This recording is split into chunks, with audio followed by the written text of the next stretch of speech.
Mas hoje eu aprendi um pouquinho, tá? Mas hoje eu quero aprender muito mais. Eu estou nessa fase de tentar criar uma rotina saudável. E é justamente por isso que eu senti a necessidade de conversar aqui no nosso meio de produtores de evento sobre como podemos realmente ter mais saúde, lembrando de tudo que a gente precisa para a gente ter mais qualidade de vida e celebrar a vida, que é o nosso foco, né?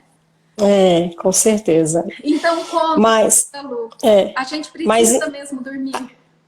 não, dormir é fundamental, isso é indiscutível, é uma tecla que eu bato, e às vezes, assim, eu percebo que periodicamente existem alguns que tentam reformular essa história. Então, na época que eu estava ainda no mestrado, tinha uma séria discussão, né?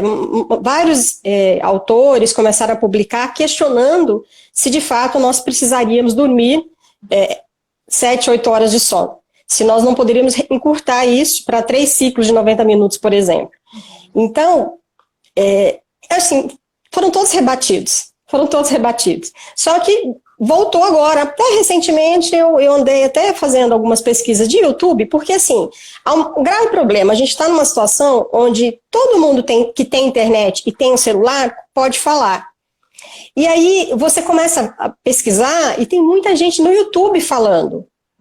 E não falando, infelizmente, com autoridade de conhecimento. Então, por exemplo, eu vi um vídeo e ele tinha muitas visualizações e ele defendendo o que nós chamamos de sono polifásico, que seria aquele sono dividido ao longo das 24 horas. E ele começou a citar alguns trabalhos científicos e ele citou errado, porque o que ele citou eu conhecia, e eu falei, não é bem isso aí, não. Aí eu fui atrás do currículo do cidadão, né? E ele era uma pessoa de publicidade, da área de publicidade. E assim, eu falei, por que a pessoa tenta vender uma coisa que ela mesma não tem conhecimento para afirmar? O que acontece? Existem pessoas, em algumas circunstâncias, que elas precisam realmente dormir em horários diferentes. Mas, assim, de forma geral, isso tem que ser transitório. Então, eu sempre dou o exemplo do Amir Klink. Não sei se você conhece o Amir Klink. Conhece, né? Então, ele tem vários livros e fez aquelas viagens no veleiro.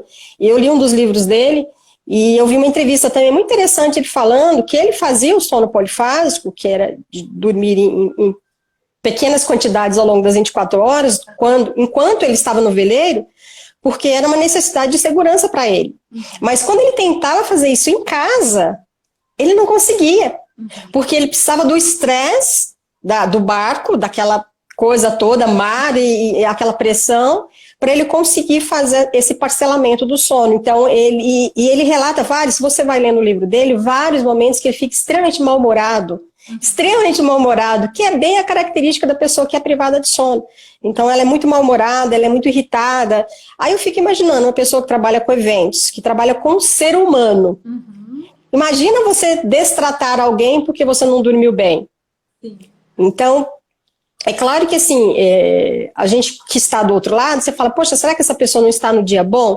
Mas a tendência é que quem acaba mudando muito o humor, acaba afastando as pessoas. Então, assim, é mais do que uma necessidade. Não, você tem que pensar também no resultado e no reflexo na sua profissão. Exato. Então, assim, se eu não convencer pelo lado da saúde, eu vou te convencer porque você precisa estar no seu melhor, e você está no seu melhor quando você dormiu bem. Olha, doutora Lu,